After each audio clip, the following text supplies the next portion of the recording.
Barnet siger, at hun ikke kan lide dig. When the whole world calls you a monster, the confession of a framed man. I'm Lucas, an innocent man condemned to death by this time. I was just a kindergarten teacher in a Danish village, and those who pushed me into hell were my own school children. Ikke kan lide dig, og at hun har set dine kønsdele. How could this be real? What kind of madness is this? I loved my job, always gentle, always careful with the children. Wouldn't fabricate such vile accusations. Stepping out of the principal's office, my hands still trembled, but I held on to one belief: innocence speaks for itself. The truth will come to light. But I was wrong.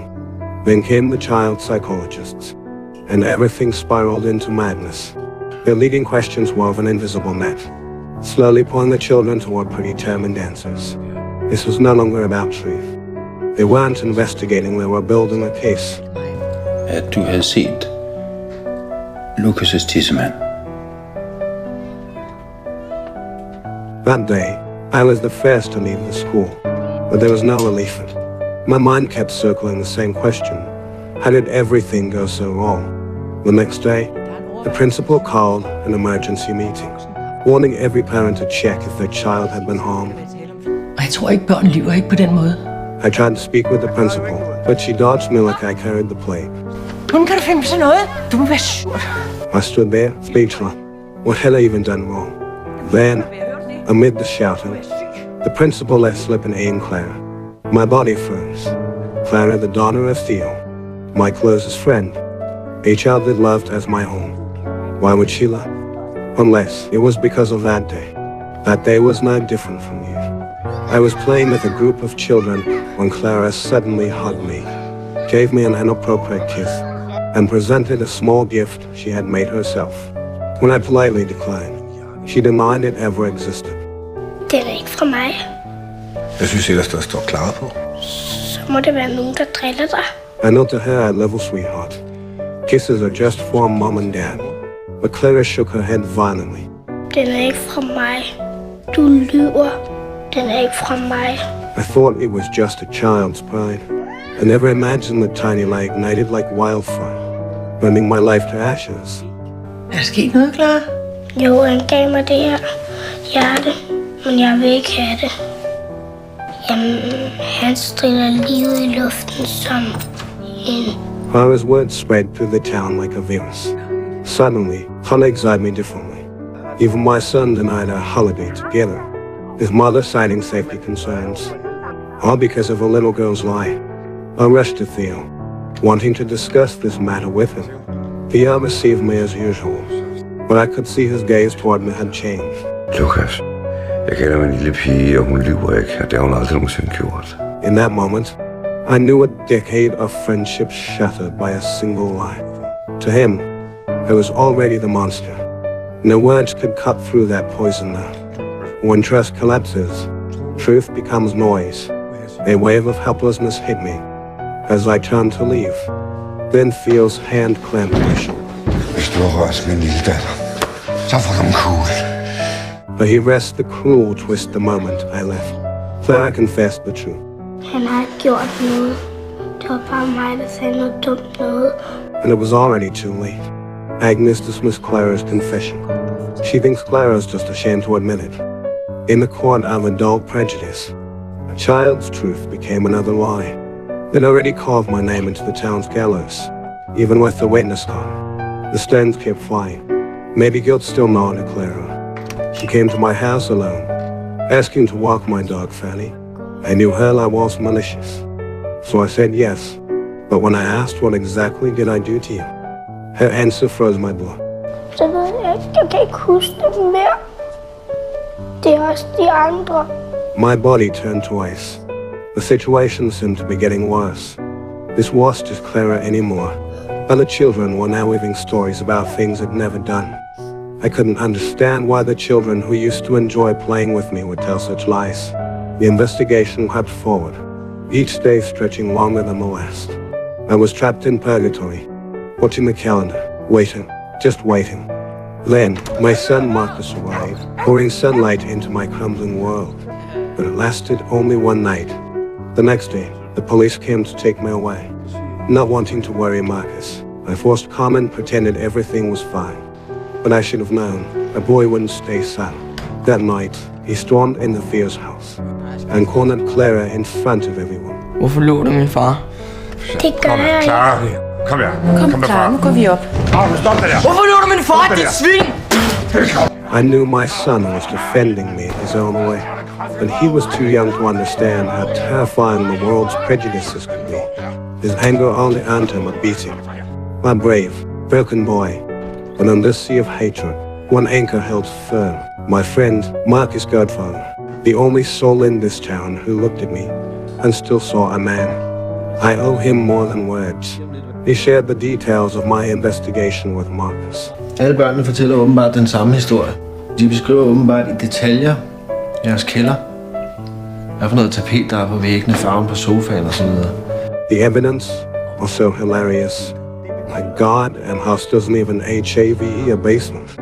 The children's testimonies either came from their own imaginations or were heard from classmates or parents. Man har altid gået ud for den tanke af børn, og det gør de jo desværre også rigtig ofte. Clara never meant to destroy me. Just a confused child, turning fragments of misunderstanding into shaky words. When adults don't hear children, they hear confirmation. Each vague syllable polished into proof. This town worshipped the purity of children's voices, but only when they sang the right tune. No one admitted kids could imagine monsters under empty beds, serve adults the answers they crave. I feel very sad about this. Treating children as sacred is actually another wrong way of ignoring the true state of their growth. The next day, the police released me due to insufficient evidence. At that moment, I felt an overwhelming relief, as if I had crawled back from hell to the world of the living. I naively believed everything could start anew, and was preparing a meal to celebrate, when suddenly a large rock came crashing through the window.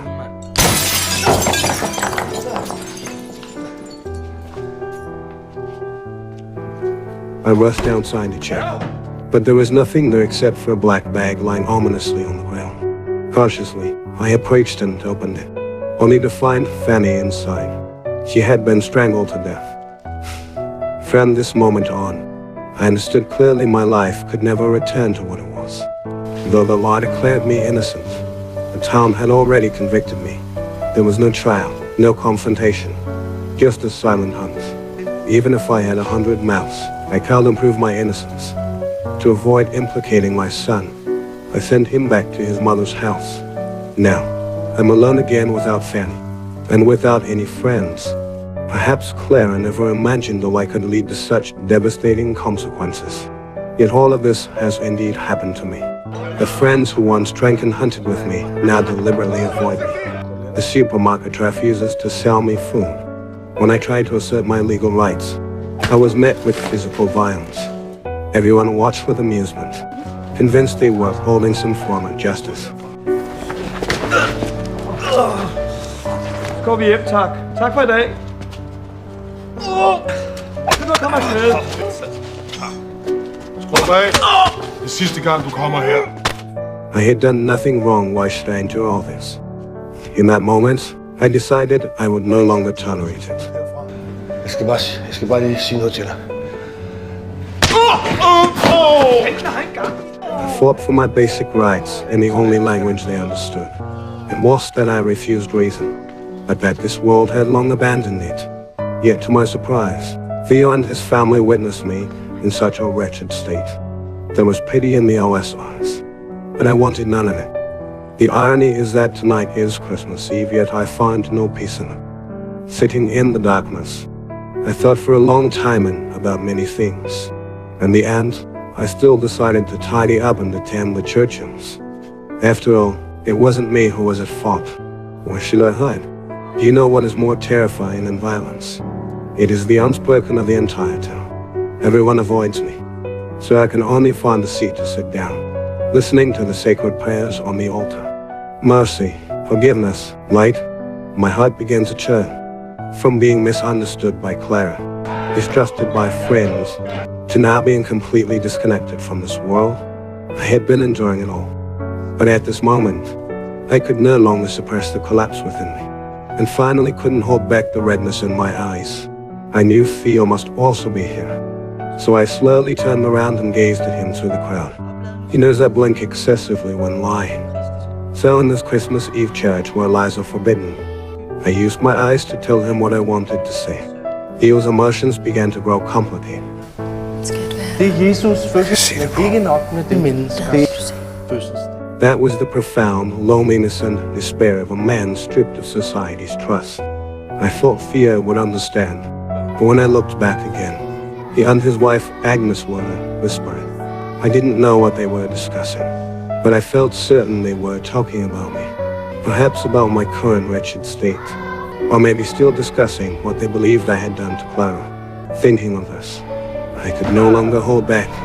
I had done nothing wrong. My suppressed emotions finally burst through.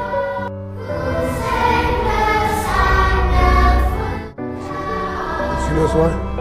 Hvad? Kom nu, vil du sige noget til mig? Lukas. Vil du sige noget til mig? Hold op, Lukas! Tag det roligt. Hele byen står og hører på dig, mand! Psykopat! Kom af, Lukas! Stop ham! But no matter how hysterical I became, Theo remained silent.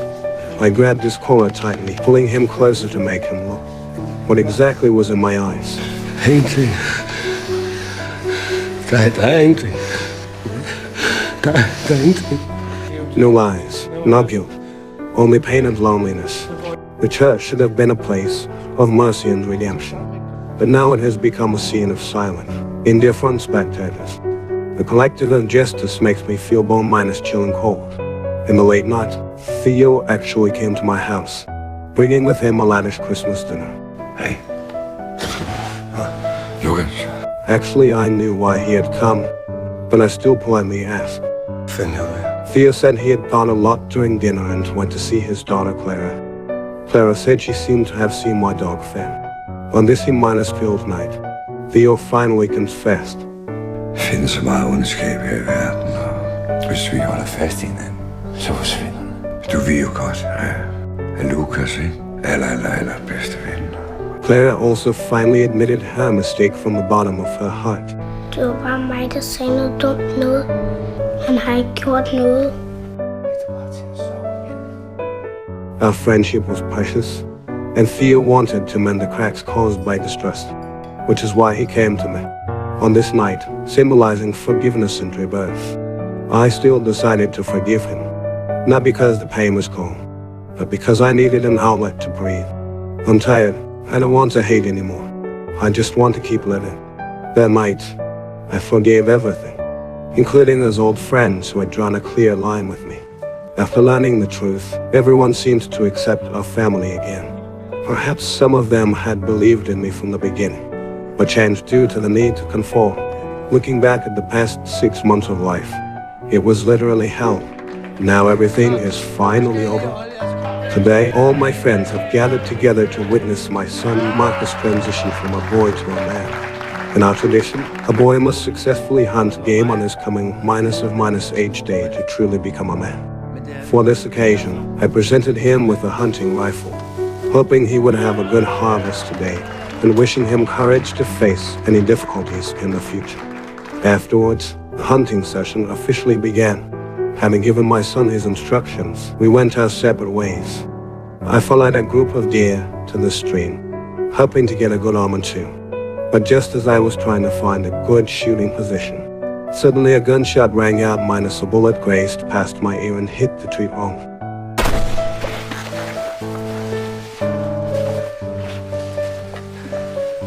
In the sunlight, I couldn't see the shooter's face clearly, but I knew it must be someone from the town. It wasn't until this moment that I suddenly realized one's label. It can never be torn off. You may be forgiven, but never truly accepted. The town hunter's bullets will never stop, even if I am legally innocent. I will still spend the rest of my life under moral judgment. Like Loki punished by the gods in Norse mythology, not killed, but eternally burned by venom. This is the cruelest punishment. Since adulthood, I've participated in the hunt every year, but never imagined that one day I would become the prey in the hunting ground. Clara's unintended lie was the bullet. The kindergarten director's protective instinct was the scope. The townspeople's moral performance was the hound. And their better safe than sorry moral anxiety was the threat. The most terrifying thing is the entire system can complete the kill without real evidence. The law may acquit me, but the verdict of the moral court is lifelong. What the society needs was never the truth. A prey to legitimately vent its malice.